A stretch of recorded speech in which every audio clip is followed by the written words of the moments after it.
O vídeo que você clicou já vai começar, mas antes, deixe seu like, compartilhe e se inscreva no canal. TV Flórida, a sua TV brasileira nos Estados Unidos. No Bradock Show, vamos agora começar a falar do Supremo Day, porque o ministro-presidente do Supremo Tribunal Federal, Luiz Roberto Barroso, avisou que o Supremo Tribunal Federal decidirá sobre o IOF se não houver um consenso entre o governo e o Congresso sobre esse tema. O presidente supremo disse que a corte decide interpretando e aplicando a Constituição. Barroso afirmou que há sempre um ator institucional relevante que traz para o STF as discussões e traz também o STF para as discussões. O ministro ressaltou que o Supremo decide questões mais divisivas da sociedade. Também lembrou que o Supremo está sempre desagradando a alguém em suas decisões. Barroso destacou que resolver os conflitos por consenso é preferível a soluções com derrotados. André Marcília, você concorda com essa? Não, nem com essa, nem com nenhuma outra. Não tem uma com quem eu concorde. E com as próximas que virão eu já discordo também por antecipação, porque eu sei que nada bom vem dali, sobretudo desse que está aqui no nosso GC, nosso querido ministro. Querido, obviamente, entre aspas.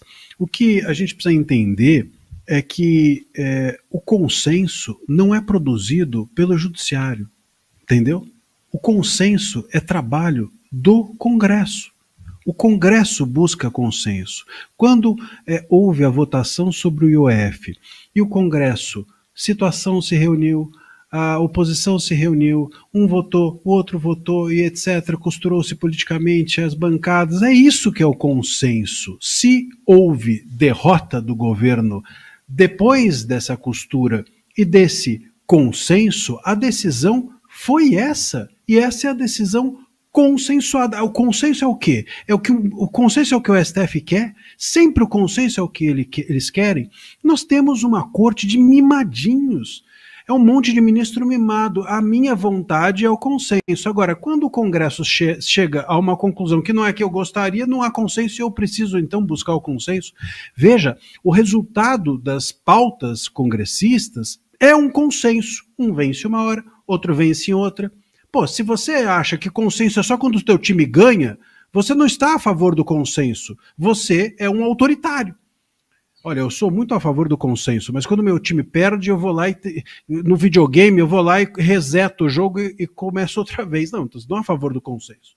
Você percebe onde a gente está chegando? Isso aconteceu com as redes sociais. O Congresso foi lá e votou. Não queremos regulação.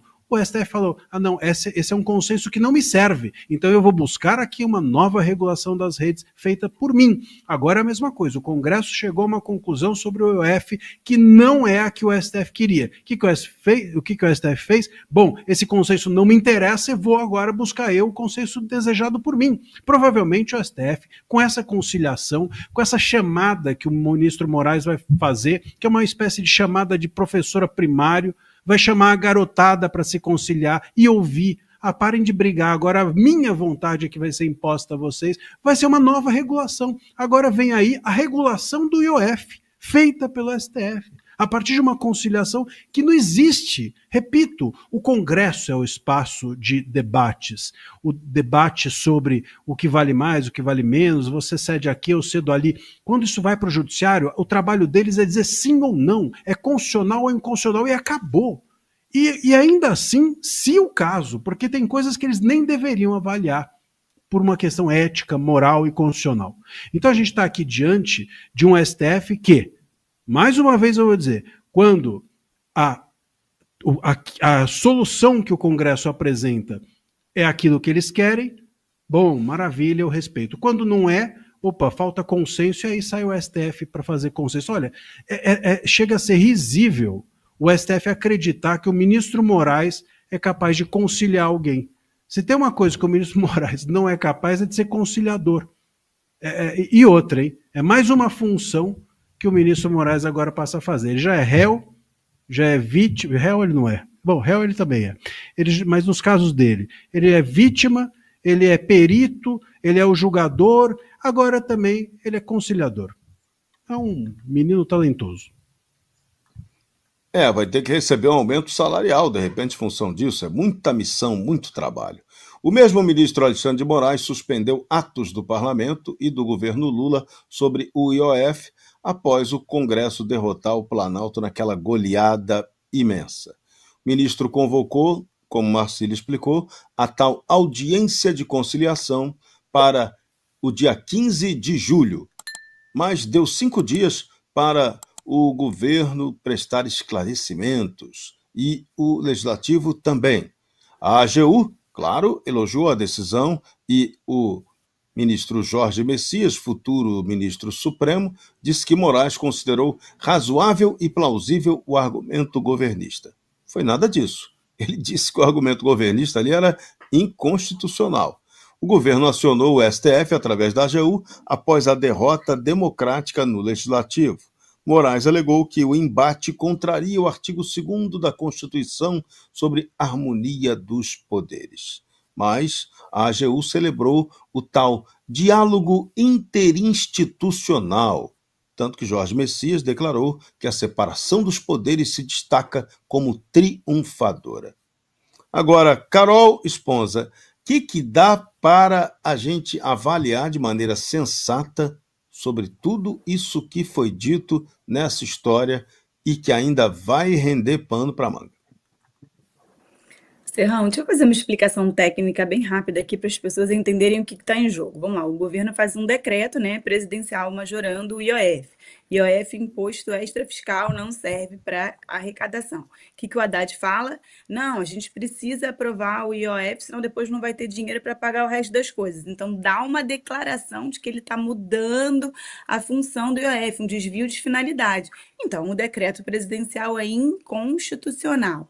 Isso vai para o Congresso, que também está na prerrogativa dele, e faz um decreto legislativo sustando os efeitos do decreto presidencial. Isso vai parar no Supremo. Você tem duas opções, duas estratégias jurídicas. Ou você ataca o decreto do presidente, ou você ataca o decreto do Congresso. Você pode ir na legalidade dos dois. Algumas ações foram no da presidência e outras foram no do executivo, do Haddad.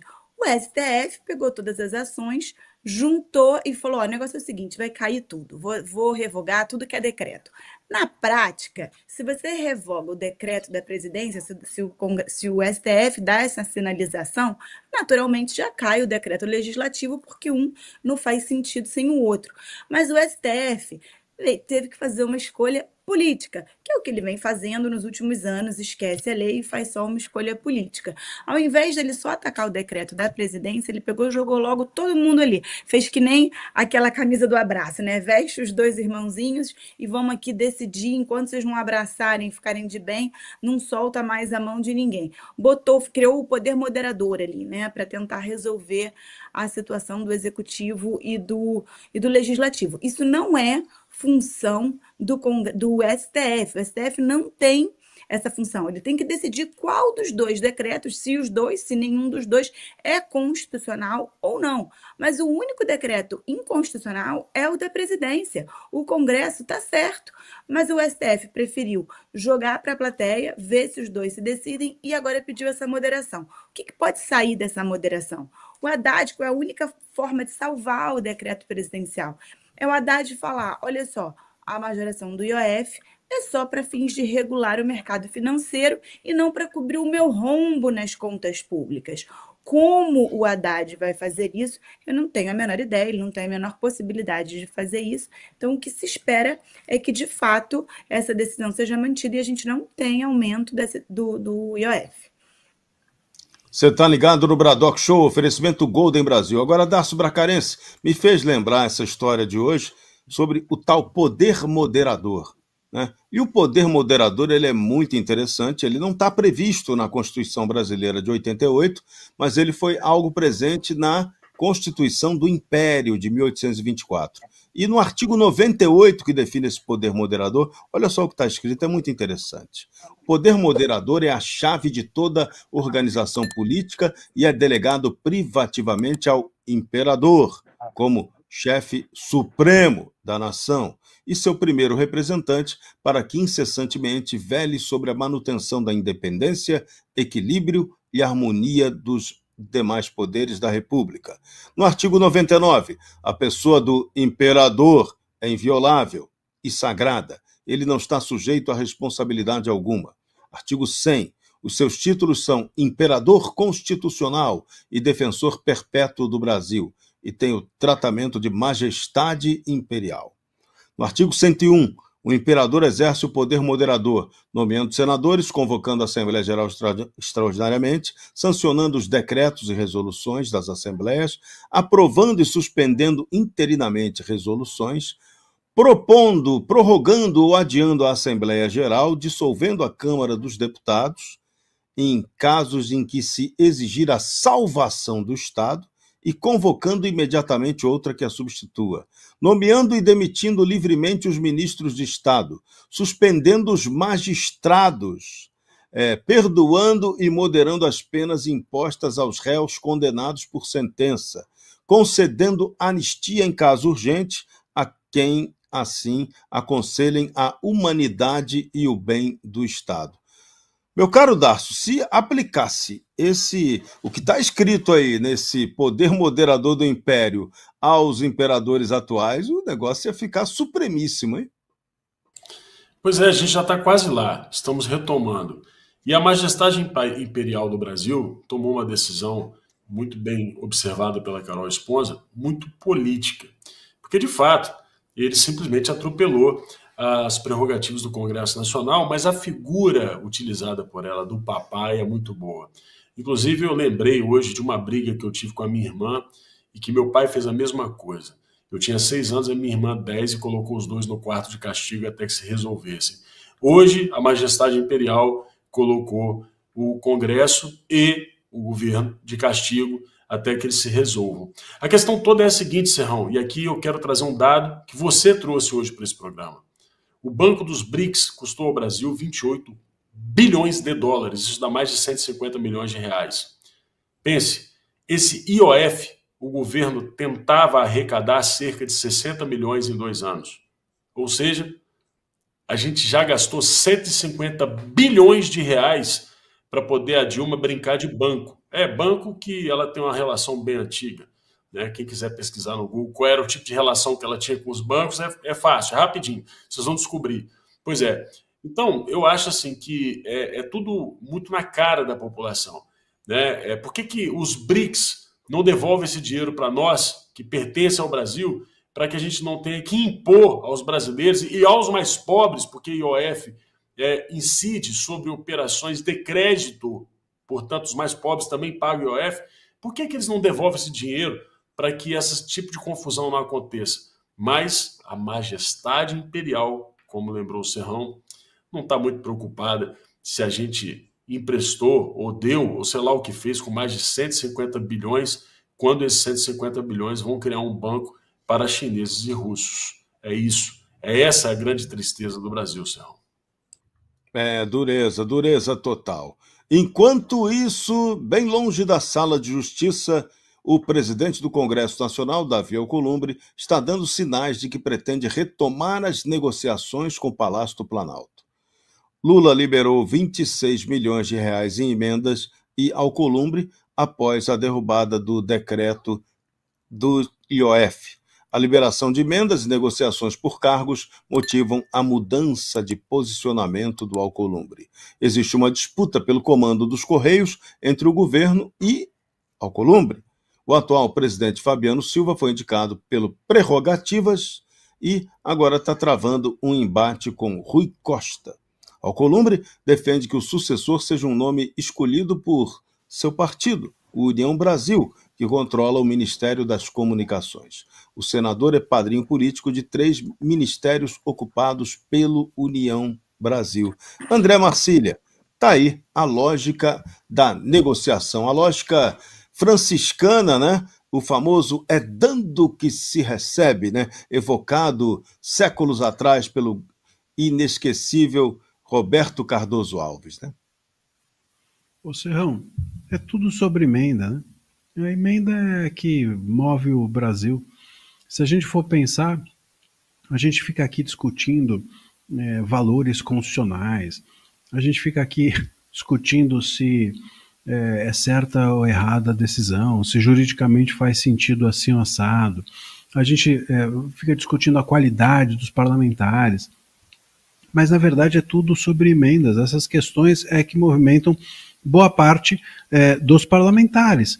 Tem hoje dentro do Congresso, aí vale para a Câmara, vale para o Senado, vale para todo o nosso poder legislativo, existe, claro, você consegue destacar alguns parlamentares que têm uma condução ideológica, uma condução com pautas, que sabem o que lá estão fazendo, mas isso é uma minoria. O recheio, o centrão, né, a grande parte dos parlamentares estão preocupados apenas com isso, com dinheiro, com essas questões que não a nós parecem esquisitas, mas que movem a vida desses parlamentares, e não é de hoje. Esses parlamentares estão aí há séculos, os seus pais, os seus filhos, e assim, essas dinastias parlamentares. Então, é preciso que a gente entenda que existe dentro do parlamento hoje vamos dizer, um cancro, né? um câncer, que é exatamente isso, a mobilização ou não de certos parlamentares por questões comezinhas, questões que, enfim, para nós parecem absurdas, mas é isso, é questão de grana, é questão de, enfim, repasse de verba, nomeação de cargo, fisiologismo total. Isso ainda move o país e é por isso que é tão importante que nós tenhamos atenção cada vez mais com esse tipo de voto. Você precisa não apenas votar ideologicamente, porque você precisa, sobretudo, conhecer quais são as pautas, quais são as prioridades, quais são os valores que o parlamentar em quem você vota defende. Precisa conhecer, não apenas se identificar com ele, mas se identificar com as pautas do parlamentar e entender se ele vem fazendo essa defesa há muito tempo. Porque agora também, né, nas vésperas da eleição, todo mundo é defensor daquilo que está na moda.